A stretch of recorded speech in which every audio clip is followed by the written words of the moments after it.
Palakkad Akathethara Nadakkavu railway മേൽപ്പാലം പണി ഇഴഞ്ഞു തന്നെ. തെരഞ്ഞെടുപ്പിന് മുമ്പ് പൂർത്തിയാക്കുമെന്നായിരുന്നു അറിയിപ്പ്. 9 വർഷം മുമ്പ് ആരംഭിച്ച മേൽപ്പാലത്തിന്റെ റെയിൽവേയുടെ പ്രവൃത്തികൾ ഇതിനകം പൂർത്തിയായിട്ടുണ്ട്. മാർച്ചിൽ 2 സ്പാനുകൾ കൂടി പൂർത്തിയാക്കുകയും ഗർഡറുകൾ സ്ഥാപിക്കുകയും ചെയ്തെങ്കിലും ബാക്കി പണി ഇഴയുന്നതാണ് പ്രതിഷേധത്തിന് കാരണം. ഇതൊക്കെ പൂർത്തിയാക്കി സർവീസ് റോഡ് നിർമ്മിച്ച് ടാറിംഗ് കഴിഞ്ഞിട്ട് വേണം പാലം തുറന്നുകൊടുക്കാൻ. അതിനി എത്ര കാലം കാത്തിരിക്കണമെന്നാണ് നാട്ടുകാരുടെ ചോദ്യം. വളരെ മന്ദഗതിയിലാണ് പോയിക്കൊണ്ടിരിക്കുന്നത്. ആര് പറഞ്ഞാലും കേട്ടില്ല. രാഷ്ട്രീയക്കാരുടെ പിടിപ്പുകേടെന്ന് മൊത്തത്തിൽ പറയാം. എന്റെ അഭിപ്രായം പറയുകയാണ് പറഞ്ഞാല്. കാരണം അവരൊക്കെ മനസ്സ് വെക്കാണ് പറഞ്ഞാൽ എന്നോ ഈ പണി കഴിഞ്ഞ് വണ്ടി വളം തുടങ്ങി. അവരുടെ പേരിലിടുക, ഇവരുടെ പേരിലിടുക. അതാണ് മൊത്തത്തിൽ നടന്നുകൊണ്ടിരിക്കുന്നത്.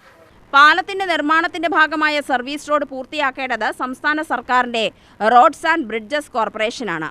മനുഷ്യാവകാശ കമ്മീഷനും ജില്ലാ ഭരണകൂടവും നിലപാട് കടുപ്പിച്ചതോടെയാണ് മേൽപ്പാലത്തിലേക്കുള്ള അപ്രോച്ച് റോഡ് നിർമ്മാണം RBDC വേഗത്തിലാക്കിയത്. മറ്റു പ്രവൃത്തികൾ ഇപ്പോഴും ഇഴയുകയാണ്. പാലം പണി ഇനിയും ഒന്നും ആയിട്ടില്ലല്ലോ. എവിടെ എല്ലാവർക്കും ബുദ്ധിമുട്ടല്ലോ. എത്ര പേർക്ക് ബുദ്ധിമുട്ടാ. നമുക്ക് പോകുകയാണെങ്കിൽ ഈ വഴിക്ക് പോകുകയാണെങ്കിൽ ഒക്കെ ബുദ്ധിമുട്ടാണല്ലോ. അതന്നെ പണി നടന്നുകൊണ്ടിരിക്കുന്നുണ്ട്. അതില്ല എന്ന് പറയില്ല. പണി നടക്കേണ്ട തീരില്ല. ഇപ്പൊ കൊല്ലം എത്ര ആയില്ല. അത് എല്ലാവർക്കും ബുദ്ധിമുട്ടല്ല. അങ്ങനെ ചുറ്റി പോകണം. ആട്ടോവിനൊക്കെ 200-300 രൂപ കൊടുക്കണം. അങ്ങനെയൊക്കെ ഉള്ള ഇതാണിപ്പോൾ. 1.5 വർഷം കൊണ്ട് പൂർത്തിയാക്കാമെന്ന് പറഞ്ഞതാണ് ഇത്രയും കാലമായി നീളുന്നത്. കഴിഞ്ഞ ഫെബ്രുവരിയിൽ പണി പൂർത്തിയാക്കണമെന്നാണ് ജില്ലാ ഭരണകൂടം നിർദ്ദേശിച്ചിരുന്നത്. നേരത്തെ 2025 ഡിസംബർ 31 മുൻപ് പണി പൂർത്തിയാക്കാനായിരുന്നു നിർദ്ദേശം.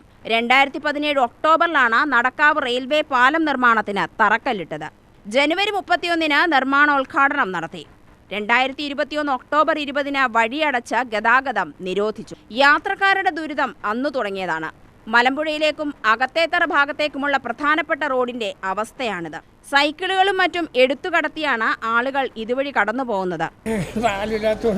കഷ്ടപ്പെട്ടിട്ട് പോണത് കുറെ വർഷങ്ങളായി. ഇനി 5 കൊല്ലം പിടിക്കുന്നോന്നുണ്ട്. ഒന്നും പറയുന്നില്ല. ആരും ഒന്നും ഇനി 5 കൊല്ലത്തിന് മേലെയാവും. പാല് ജയിച്ചിട്ടും എന്താ പറയണ പാലത്ത് ഇതന്നെ പാവങ്ങളെ ബുദ്ധിമുട്ടിക്കുക, അത്ര തന്നെ. 1.5 കൊല്ലം കൊണ്ട് തുടങ്ങിയതാണ്. ഇതിപ്പോൾ 7 വർഷമായി. ഇനി ഒന്നും ആയില്ല. ഇനിയിപ്പോൾ നമ്മൾ പറഞ്ഞ പോലെ അല്ലല്ലോ, അവർ പറയുന്നതല്ല കാര്യങ്ങൾ. ഇനി എന്ന് പണി പൂർത്തിയാക്കി പാലം തുറന്നു കൊടുക്കുമെന്നറിയാത്ത അവസ്ഥയാണ്. UTV news, Palakkad.